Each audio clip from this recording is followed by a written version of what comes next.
Hello, everyone. Thanks for coming. Hello, Mark. I'd like to make you two promises. Number one, you can write it down if you like. Promise number one, your life will give you adversity. It will give you problems, it'll give you disappointment, and maybe even punch you in the gut, sometimes more than you think is fair. Is that a promise? And second promise, at the end of this presentation, I will show you at least one technique that can help you get yourself out of that when you find yourself when life punches you. Would that be fair to say? Hello, people in the back. Welcome to the show. Okay. So I'm going to show you a video, and I'd like you to stay with it, and just so we can discuss it afterwards.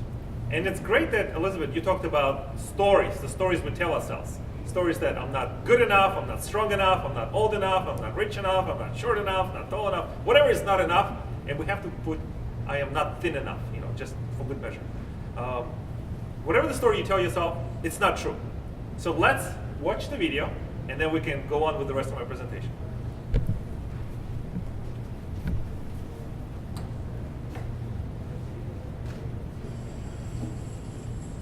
Dr. Switzer? Yes, come in. I just was washing my hands. I'm Catherine Bigman. Janet Carlisle referred me.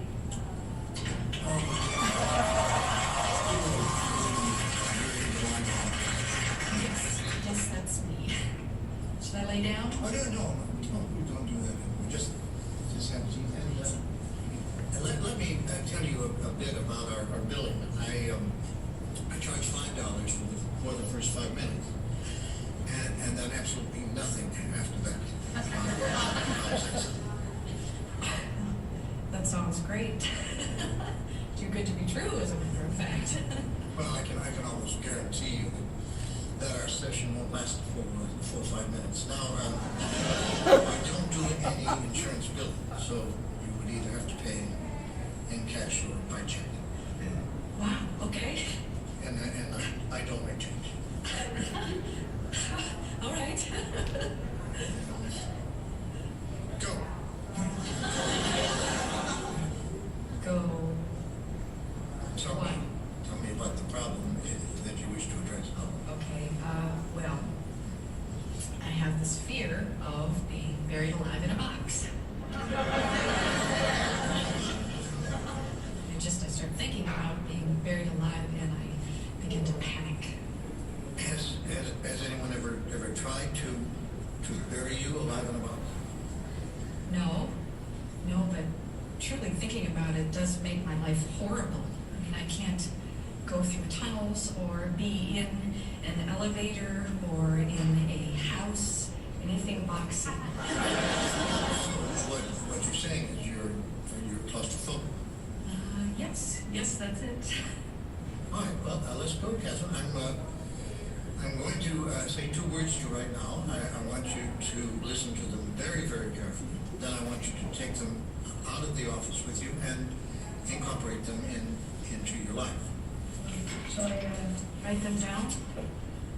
Well, if it makes you comfortable, it's just 2 words. We find most people can remember them. Okay. You ready? Yes. Okay, you're there. Stop it!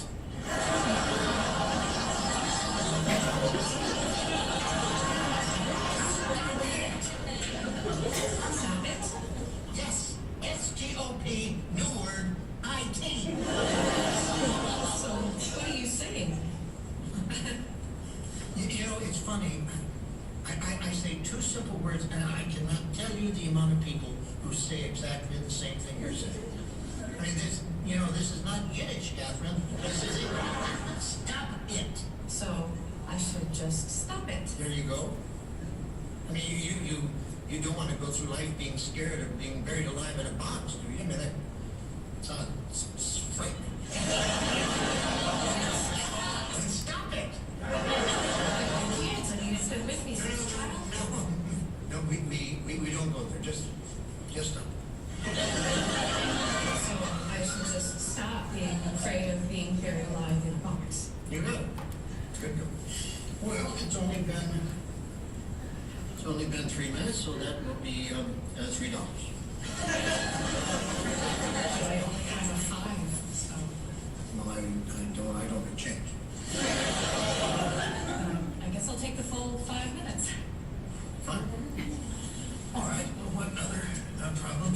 would you like to address? I'm bulimic. I stick my fingers down my throat. Not so kind. Don't do that. But I'm compelled to. My mom used to call me fat. No, we don't go there. We don't go there either. But my horoscope did say. We definitely don't go there.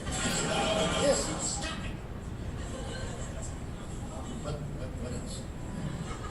Well, I have self-destructive relationships with men. Stop it.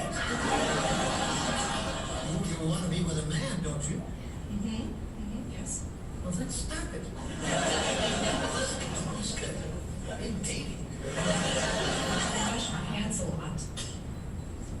That's all right. I wash my hands all the time. There's a lot of germs. Yeah, don't worry about that. I'm afraid to drive. Well, stop it. How are you going to get around? Get in the car and drive, you kook. Stop it! You stop it!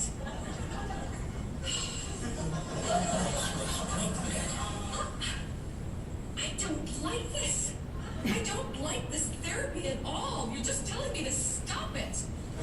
And you don't like them. No, I don't. So you think we're moving too fast then? Yes. Yes, I do. All right, then let me give you 10 words that I think will clear everything up for you. You want to get a pad and pencil for this one? Right. Ready? Right here are the 10 words. Stop it, or I'll bury you alive in a box.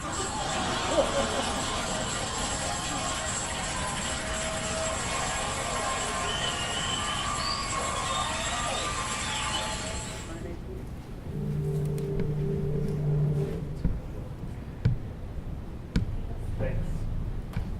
Thank you so much. Did you enjoy it? Okay, well, it's not for me, it's for Bob Newhart. So let me ask you a question. And we're not going to do this yelling that Bob Newhart have done. What are you afraid of? Quickly. We only have a few more minutes. You're afraid to drive? Yes. Stop it! Stop it! A lot of times we tell ourselves stories. We think, oh my goodness, I always thought of my life this way. And I'm going to ask you to stop it. Because that's just the story you tell yourself. Of course, I will share some techniques that have helped me to get over the things that I've been telling myself. And it's part of my story and a part of the things that I have learned. So I will show it to you. Okay, anybody else? What else are you afraid of? Afraid of, or think you cannot achieve? Some of you are probably thinking, other than being buried in a box. Heights. Heights? You're afraid of heights? Stop it. Stop it.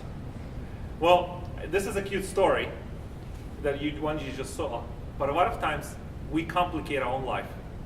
We make things that are difficult, we make them even more difficult. And I'm going to ask you to think about it to simplify. Would that be something that you can do? That you can simplify? Why make life so complicated when you can really simplify? If you're afraid of something, stop it. And if you cannot stop it, find someone who have done it, who can help you overcome that fear. You can hire a coach, you can join a club, or you can find a way to get yourself outside of your own box, outside of your comfort zone. This project that I'm talking about is about finding happiness. And happiness has been in real sharp focus, specifically here in the United States. I think it's from the 1950s, 1980s, 1990s. How many people have heard about a movement that has gaining steam and has no way of stopping? That movement is called positive psychology. How many people have heard that? Okay. Positive psychology, when you find yourself in a difficult situation and you tell yourself what? It's going to be okay. You go to your strength and you find your way. I'm okay with that movement and with that type of thinking, but I don't think that's enough. A lot of times we find ourselves in a situation that we cannot find a way out. Would you agree with that? And just talking yourself in a positive way will not get you out. Am I speaking your language. I want to make sure that that's clear. Over the weekend, I have attended a seminar by a teacher, by a motivational speaker. His name is David Bauer. And he talks about limiting beliefs. Limiting beliefs that a lot of people thinking, okay, I'm in this job, or I'm in this relationship, or I'm in this situation, and I cannot get out. And over time, I'm very skeptical. I'm very skeptical of any motivational speakers or any gurus, but I listened to him. I listened to him for 3 days. And after a while, he has a point. He may not be correct in I may not agree with everything, but a lot of times we put limits on ourselves. We put limits on ourselves in our thinking and in our actions. So I'm going to invite you to stop that. Just like Bob Newhart said. Whatever the limits you put on yourself, I'm going to ask you to stop it. And I'd like to share with you a personal story that put me on this journey of finding joy. I'm no longer chasing happiness, but I'm trying to create moments of joy. Moments of joy here, right now. Would you like to hear a story? Okay, thanks. My story starts when I first came to the United States. I was just a young kid looking for my piece of American dream. I was doing great, got a college of my dreams, got my first job, my first business, got married, got a house. Everything was going fantastic until it wasn't. My marriage, my business collapsed. I found myself homeless, without any resources, and basically a broken person. I'm not sure if you have ever felt in that place, but that place is darkness. And sometimes you cannot find your way out. What did I do? I had to lose and leave everything just to find myself way back to myself. And I got help. I got help from friends who said, Mark, sometimes you have to lose everything to find out who you really are. I also came across a quote from a book by Dr. Viktor Frankl, who said, everything can be taken away from a man, except the very last of human freedoms, to choose our attitude in any set of circumstances, to choose our own way. When you are facing difficult and challenging situation, what are you choosing? What are the words do you tell yourself? How will you get out? Sometimes you can't. And I'd like to invite you to create different strategies so when you face the situations like that, you can get yourself out quicker. Would that be helpful? Okay, number one, look at your circle.